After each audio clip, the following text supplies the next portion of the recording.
Let's talk about Marvel, everybody's favorite thing.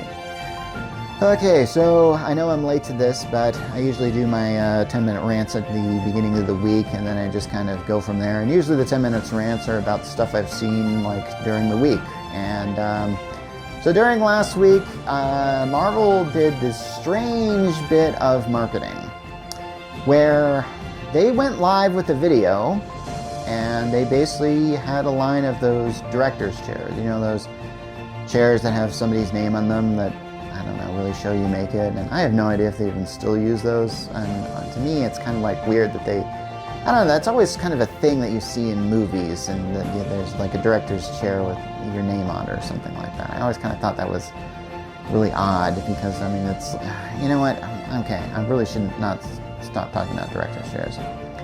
Anyway, so I'm sure you've seen this video, or at least parts of it, because this video is like 5 hours long, and it was done live, and it was basically focusing on a director's chair with an actor's name on it. And then they just kind of moved down a line, and then they showed the next name. Now here's the thing.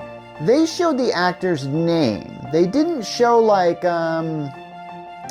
you know, like for example, they had like Pedro Pascal, they had Patrick Stewart, Ian McKellen, and so basically what you were seeing was a bunch of names like Chris Hemsworth and stuff like that. So I believe what you're supposed to be thinking is like, these are all the people that are going to appear in this new movie, Avengers Doomsday, because yeah, they are making one. And I think we all know that Robert Downey Jr. is going to be playing Doctor Doom. That was announced like, I don't know, I can't even remember how long ago that was announced. I think it was at Comic-Con. Gosh, that was a long time ago. I think that's when that was announced. And, but so by the time they actually get to Robert Downey Jr.'s chair, Robert Downey Jr. himself is actually standing there. And he's doing this. He just goes, shh. And I'm kind of wondering like, what the heck am I supposed to think? I mean, what is he telling me to shh from? Am I not supposed to tell people about this? I mean, you just put out all these actors' names. Surely you want me to tell people about this. What are you telling me to shh for? Now, some people have actually commented that maybe this is Disney's way of recovering from the box office bomb that was that live-action Snow White movie. And I will have to say, if so, I guess there are worse ways you could have tried to cover this up, or worse ways you could have probably, you know, I mean, you're trying to obviously get into people don't, I mean, that Snow White movie was kind of doomed from, I think, from the very beginning, really, from the way it was, because we're really sick of these live-action movies, live-action animated movies. And I think we're just kind of, and, you know, and they're trying, and now they got a Lilo and Stitch movie coming out, and they really don't, and I'm sure they're probably doing damage control as far as like, okay, the Snow White movie didn't do so well, the Lilo and Stitch movie could easily bomb, but we gotta make people believe in Disney again. So naturally they did that announcement because we all knew that the Avengers Doomsday movie was in the works. And so the thing is, they have announced things like there are people on this list here that doesn't really make a lot of sense. I mean, you have Patrick Stewart and Ian McKellen, who I think I've already mentioned before. And then you have like other actors who are better known for like the earlier X-Men films. Like Alan Cumming is on this list, who played Nightcrawler in X2, and that was it. That was the only other Nightcrawlers was played by different actors. Rebecca Romaine shows up there. I guess they couldn't get Jennifer Lawrence.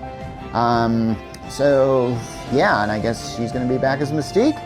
And they have all this thing, and I think they have the cast of the new Fantastic Four movie along with the cast of Thunderbolts, which I'm going to like, okay, you can do that if you want to bring this all together.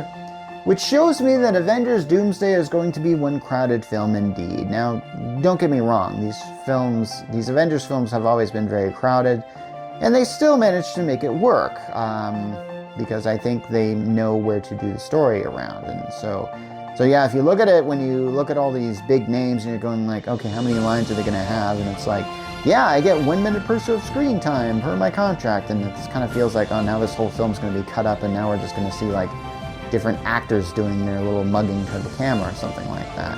Yeah, this is the way celebrity culture kind of is now. And I don't know, I have to admit, I'm not really excited about Marvel anymore. I haven't been excited about that since Endgame. And yeah, Endgame was probably well, what do you call it? The jump the shark moment for the Marvel Cinematic Universe. There really was nothing they could really do from there. I mean, don't get me wrong, they've had some really good films after that, like, say, Spider-Man No Way Home I thought was pretty cool, as well as Guardians of the Galaxy 3.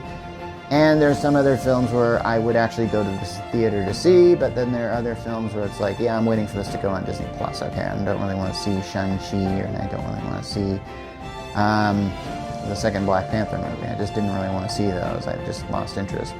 Some of these Marvel shows are starting to wane as far as like how good they were. Whereas WandaVision was I felt like it was trying to do something rather innovative, and Captain America, what was it? Falcon and the Winter Soldier or something like that? Is that the name of that one? I'm actually starting to forget these things.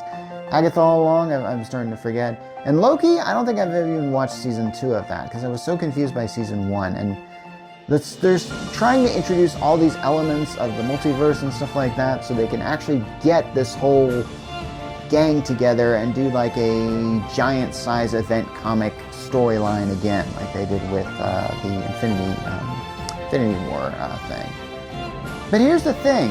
Now, I'm going to shift gears here and talk a different direction, because Marvel actually did something last week that is one of the best things I have seen on anything Marvel so far. And all it was an episode of the Daredevil Born Again series. Now, I think I've talked about this before, and here's the thing. The episode 5, which is simply called With Interest. And this episode was like, for some reason they had 2 episodes this week. Normally they do 1, although sometimes they have done 2 on certain shows, and it's kind of like that with how they are releasing things on streaming now. The episode itself is a standalone episode, and by standalone I mean like, if you had never even heard of Daredevil, you could just sit down and watch this episode and have a wonderful, enjoyable experience. Now, granted, it does, you gotta be familiar with what Daredevil can do as far as what his powers are capable of. The fact he has the super senses and stuff like that is very important to the story. Because the story is about, essentially, just Matt Murdock going into a bank to apply for a loan, and then the bank gets robbed. And he has to stop him as Matt Murdock and not Daredevil. And he does this by simply going in and overhearing their plans and kind of stopping them. And it's sort of kind of like I guess I could say Die Hard story, because I think that because honestly, whenever I watch a TV show and they do a heist subplot, or there's a bank robbery, or people are held at gunpoint, to me, those are the most interesting episodes of the show. Because that's when action really starts to get tense and you start to ramp up to things. And when things happen, they start to happen all at once. And it's really the ultimate easy writing cliche to do. And really the only connection they add to any greater Marvel universe is you actually see Kamala Khan, who you might recognize as Ms. Marvel, another Marvel show that I've almost forgotten about, specifically with the Marvels movie that didn't really do so well. But you get to see Kamala Khan's father in there as the assistant bank manager and having to deal with this stuff. That's really the only tie to the Marvel Universe I've actually seen with the Daredevil series, honestly. Because this was a series that was done from Netflix, which apparently, and back when it was on Netflix, they couldn't really mention the Avengers. They really couldn't do a whole lot. But now we've seen Daredevil actually in the Marvel Universe. We've seen him on the She-Hulk show. We've actually seen him in Spider-Man No Way Home. We're really trying to get Daredevil involved in this. But oddly enough, I don't think he had a director's chair, or at least the actor didn't really have a director's chair. Crazy, I know. So this, I feel, is actually the direction Marvel needs to go. Because here's the thing. All these things are based on comic books.